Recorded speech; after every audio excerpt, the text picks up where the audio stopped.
क्या कुछ कहना चाहेंगे? चुनाव का माहौल कोटा जिला में कैसा लग रहा है आपको? अद्भुत चुनाव है, ऐतिहासिक चुनाव है। तीसरा कार्यकाल प्रधानमंत्री मोदी जी को देने का एक उत्साह जनसाधारण में है और उसी लहर को कोटा की जनता में भी महसूस कर रहा हूँ। और मुझे लग रहा है कि पिछली बार से भी ज्यादा बड़े मार्जिन से ओम बिरला जी चुनकर इस बार संसद में जाने वाले हैं।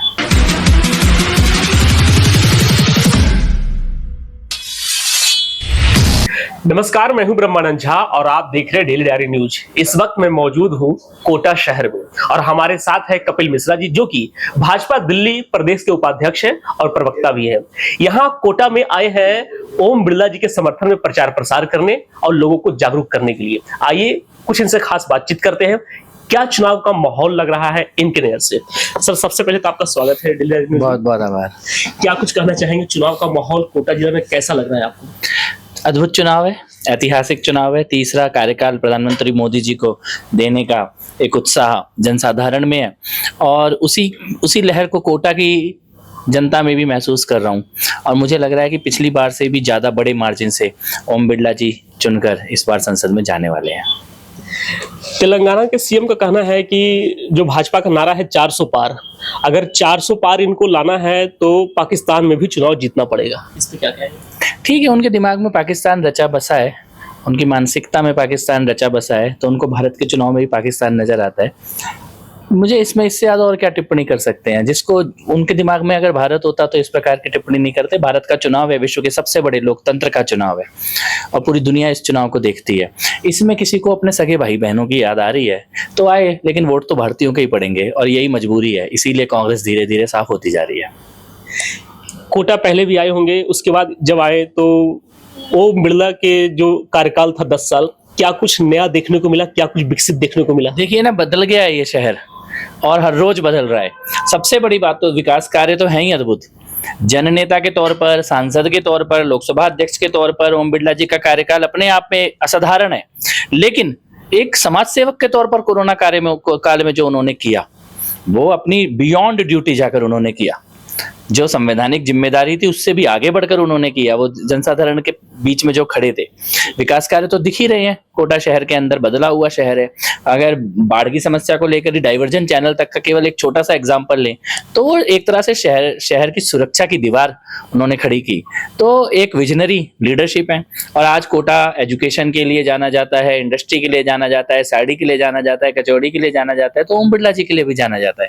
पूरे देश में कोटा का नाम लेते ही एक शख्सियत का चेहरा इस पूरे देश के मन मस्तिष्क में दिखाई देता है। वो आदरणीय लोकसभा अध्यक्ष जी का चेहरा है। तो मुझे लगता है सरल व्यक्तित्व है, सहज हैं, विकास कार्य करते हैं, जनता से जुड़े हुए हैं, प्रधानमंत्री जी के करीबी हैं।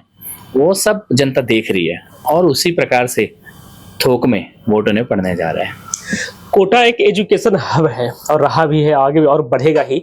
तो आपको क्या कुछ लगता है कि अगर भाजपा सत्ता में आती है तो क्या कुछ यहाँ नया करना चाहिए? क्या कुछ बदलाव होना चाहिए कोटा शहर में आपके नजर से? दिशा पकड़ ली है, सही दिशा में चल रहा है। एक जमाना तो वो भी था ना, 1984-85 का जमाना, जब इंडस्ट्री भी नीचे जा रही थी और अपराध भी बढ़ रहा था। आज बदल चुका है, उस दिशा में चल चुका है। इंडस्ट्री भी खड़ी हो रही है, एजुकेशन हब के तौर पर भी जाना जाता है, विकास भी हो रहा है, इंफ्रास्ट्रक्चर भी बढ़ रहा है, सुंदरता भी बढ़ रही है शहर की। और वो दिशा है, उसी दिशा में और तेजी से आगे बढ़ेगा। प्रधानमंत्री जी का विजन पूरे राष्ट्र के लिए है और डेफिनेटली उसमें राजस्थान और कोटा का विशेष स्थान है।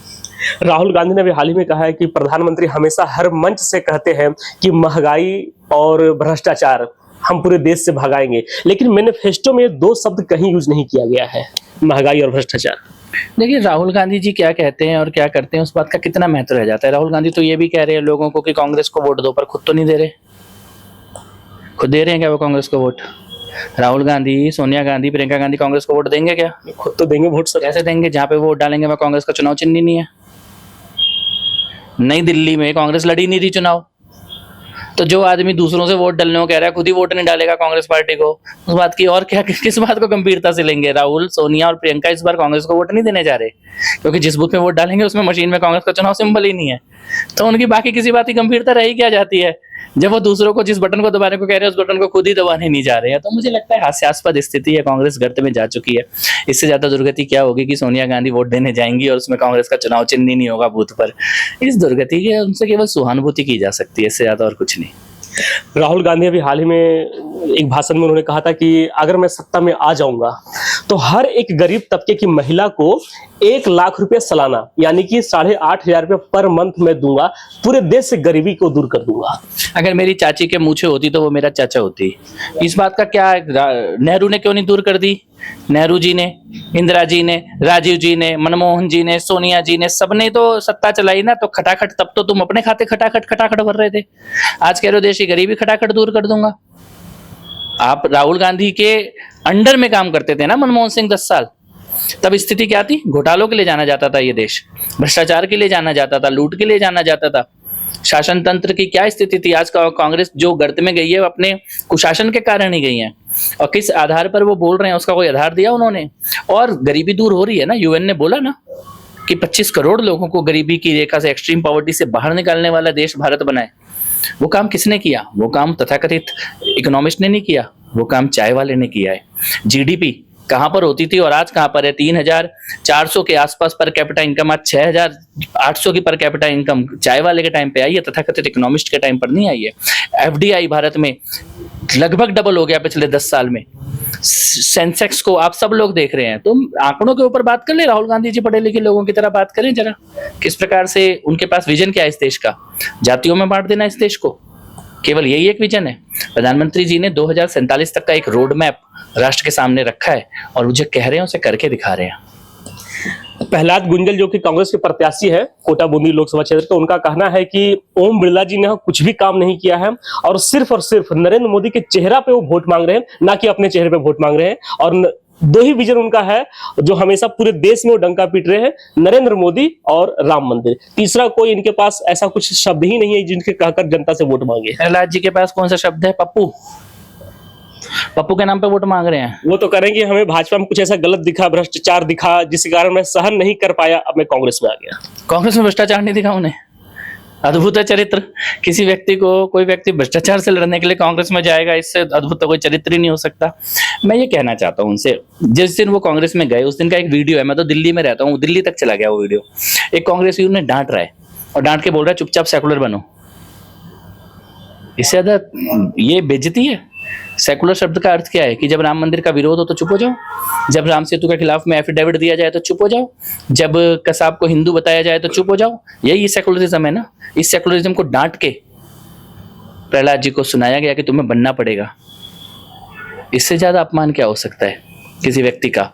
उसके अलावा मेरे को तो लगता है शायद राजस्थान की कोई पॉलिटिकल पार्टी तो बची नहीं होगी जिससे प्रहलाद जी ने चुनाव लड़ा नहीं हो। तो व्यक्तिगत हो सकता है उनका कोई व्यक्तिगत, उनके मन में कोई ऐसी कुभावना हो जिसके कारण उन्हें लगता हो मैं ही लड़ूं, और कांग्रेस के पास अपना कोई उम्मीदवार नहीं है तो उधार के उम्मीदवार पर चुनाव लड़ रही है। लेकिन कोटा की जनता है, समझदार जनता है, व्यक्ति को भी जानती है, व्यक्ति के चरित्र को भी जानती है, तोड़ना जानती है। तो मुझे लगता है कि पिछली बार से बड़े अंतर से ओम बिरला जी प्रचंड बहुमत से जीत के संसद पहुंचने जा रहे हैं। चलते चलते आखिरी 2 सवाल कि ओम बिरला जी के बारे की जनता, जो भी यहाँ कोटा बूंदी लोकसभा की जनता है, उनसे क्या कहना चाहेंगे? और देश की जो जनता आपको देख रही है उनको वोट के लिए क्या अपील करना चाहेंगे आप? देखिए, सबसे पहले तो मैं ये कहना चाहूंगा कि कोटा के सांसद का नाम नई संसद भवन में अंकित है। कम से कम 100 साल रहेगी वो इमारत, जिसमें जनता ने यहाँ से जिस सांसद को चुन के भेजा था उनकी देखरेख में बनी और उनका नाम वहाँ छपा हुआ है। इससे बड़ा गौरव का और क्या विषय हो सकता है? इससे बड़ा स्वाभिमान का और क्या विषय हो सकता है? ये कोटा की जनता के वोट की ताकत है। इसी वोट की ताकत को दोबारा उपयोग करना है प्रधानमंत्री जी को मजबूत करने के लिए, और 400 का जो लक्ष्य है उस माला में एक मोती कोटा का भी हो, इस संकल्प के साथ वोट करने के लिए जाइए। बड़ी संख्या में वोट कीजिए। विश्व का लोकतंत्र का एक उत्सव भारत में चल रहा है। अपना धर्म मान के पहले मतदान फिर जलपान, इस संकल्प के साथ 26 तारीख को निकलिए। बस यही मैं कहना चाहता हूँ। चलिए, बहुत बहुत धन्यवाद समय देने के लिए। कैमरामैन प्रशांत यादव के साथ मैं Brahmanand Jha, daily diary news, Kota, Rajasthan.